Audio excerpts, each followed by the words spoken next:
एक टाइम था, एक छोटे से विलेज में रमेश नाम का एक गरीब फार्मर रहता था। रमेश बहुत हार्ड वर्किंग और ऑनेस्ट था, पर उसकी क्रॉप्स अक्सर सूखा पड़ने या बहुत हैवी बारिश की वजह से खराब हो जाती थीं। लेकिन वो कभी हिम्मत नहीं हारता था और हर बार न्यू एनर्जी के साथ काम करता था। गांव के बाहर एक घना जंगल था, जहां एक बूढ़ा संत रहा करता था। कहते हैं कि उस संत के पास कोई मैजिक पावर थी। एक दिन रमेश ने सोचा कि क्यों न संत से मिलकर अपनी प्रॉब्लम का सॉल्यूशन पूछा जाए। वो संत के पास गया और अपनी प्रॉब्लम्स बताई। संत ने ध्यान से रमेश की बातें सुनी और फिर मुस्कुराते हुए बोले, रमेश, तुम्हारी मेहनत और ईमानदारी देखकर मुझे बहुत खुशी हुई। मैं तुम्हारी हेल्प जरूर करूंगा।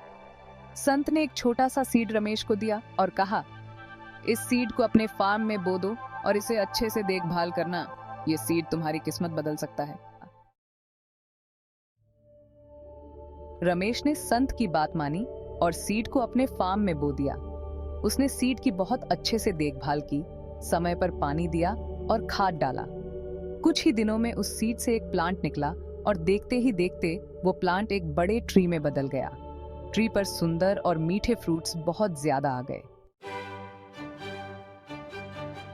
रमेश ने उन फ्रूट्स को बेचकर बहुत सारा पैसा कमाया।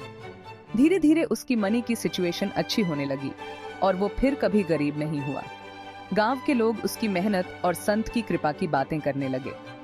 रमेश ने अपने अच्छे दिनों में भी संत को नहीं भूला और हमेशा संत के पास जाकर उनका धन्यवाद करता रहा। इस तरह रमेश की मेहनत और संत की कृपा से उसकी लाइफ बहुत अच्छी हो गई और उसने विलेज में एक अच्छे फार्मर के रूप में अपनी पहचान बना ली।